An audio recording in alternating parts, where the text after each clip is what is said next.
नमस्कार। नीट 2026 का paper NTA द्वारा रद्द कर दिया गया है। देखिए, बच्चे 1 साल 2 साल मेहनत करते हैं और इस तरीके की कोई इन्फॉर्मेशन एग्ज़ाम के बाद आती है तो उनके लिए बहुत ही डिसअपॉइंटिंग मोमेंट होता है। तो जिन बच्चों ने 12th के साथ तैयारी की थी और इस साल पहली बार एग्ज़ाम दिया, उन बच्चों को तो बिल्कुल भी पैनिक होने की ज़रूरत नहीं है। और वो बच्चे तो ये सोच सकते हैं कि हमने एक एक्सपीरियंस ले लिया प्रॉपर नीट एग्ज़ाम में अपेयर करने का, और आपके लिए एक गोल्डन अपॉर्चुनिटी है कि आप 1 महीने बाद जो भी एग्ज़ाम होगा उसमें आप अपना स्कोर बढ़ा सकते हैं। लेकिन वो बच्चे जिन्होंने 2 साल 3 साल ड्रॉप करने के बाद मेहनत से पेपर को अच्छा किया और ये सोच के निश्चिंत हो गए थे कि उनका सिलेक्शन इस साल गवर्नमेंट कॉलेज के लिए हो जाएगा, उन बच्चों के लिए ज़रूर हार्ट ब्रेकिंग है कि अब वो दोबारा से क्या करें। तो इन बच्चों के लिए मेरा सजेशन है, जीवन है, इसमें इस तरीके के मूवमेंट आते रहते हैं। आपने तैयारी की हुई है तो जो तैयारी ईमानदारी से करता है वो कभी बेकार नहीं जाती। तो आप भी इस अपॉर्चुनिटी को ऐसा सोच के शांति से मन को कंट्रोल करके आगे बढ़े कि हमें 1 महीना 1.5 महीना जो है तैयारी का और मिल गया, और दोबारा से अपनी जो कॉपी किताब है उनको संभाल लें और तैयारी शुरू कर दें। लेकिन मेरा जो मेन सवाल है वो एनटीए पर है। पिछले 3 साल से मैं बहुत नज़दीक से इसको देख रहा हूँ। 2024 में एग्ज़ाम मेरे हिसाब से एजेंसियों ने माना नहीं था, लेकिन 2024 में भी पेपर लगभग आउट था। यही सिनेरियो था जैसा इस साल दिख रहा है, एक व्हाट्सएप पे घूम रहा था।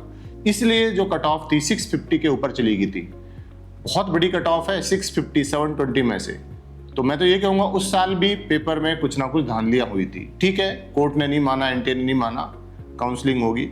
उसके नेक्स्ट ईयर जरूर एजेंसियाँ सतर्क थी, एग्जाम को बहुत अच्छे से कराया गया, एग्जाम का लेवल मेंटेन किया गया, और जो है 1-2 सेंटरों पे चीज़ें हुई, वो भी क्वेश्चनेबल है। एनटीए इतनी बड़ी जो गवर्नमेंट की एजेंसी है उसके बावजूद भी आप जो है इस तरीके की जो है वहाँ पे मिसकंडक्ट या आप बोलिए कि त्रुटियाँ हो जाती हैं, तो होनी नहीं चाहिए।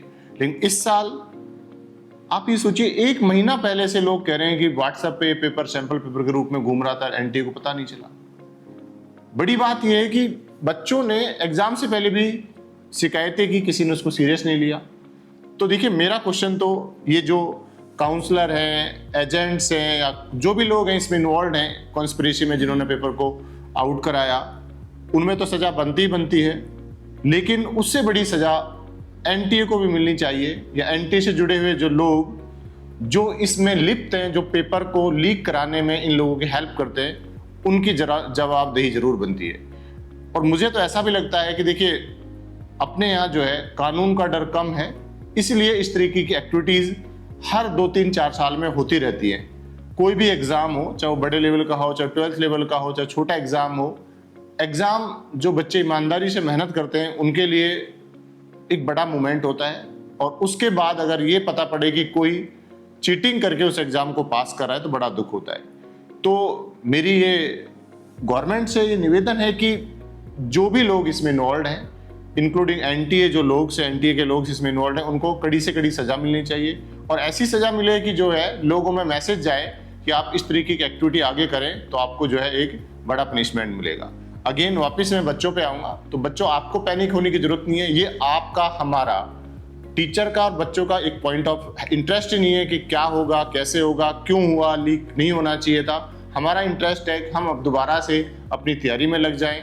मॉडुलस भी अपने जो बच्चे हैं, जिन्होंने पिछले साल वाला जो एग्ज़ाम की तैयारी की थी, उनको दोबारा से कॉल करा दिया गया है और उनको वापस जो है इंस्टीट्यूट आने के लिए बोल दिया है कि आप आके दोबारा से अपने टीचर से मिलें और आपकी तैयारी दोबारा से स्टार्ट करें। तो बच्चों, आपको बिल्कुल भी हतोत्साहित होने की जरूरत नहीं है। जिन्होंने चीटिंग की होगी, लेकिन हमने नहीं की थी, हमने ईमानदारी से मेहनत की, हमारे जो नंबर आए, और मैं प्रॉमिस करता हूँ आप 1 महीना और मान लीजिएगा हमें तैयारी करनी है, वापस से आपके नंबर वैसे ही आएंगे। तो आप लोग पैनिक ना हो, ऑल द बेस्ट। आप अपने इंस्टीट्यूट से, अपने टीचरों से, अपने पेरेंट्स से कम्युनिकेट करें। बिल्कुल भी डिप्रेस होने की जरूरत नहीं है, सब कुछ अच्छा होगा। Thank you.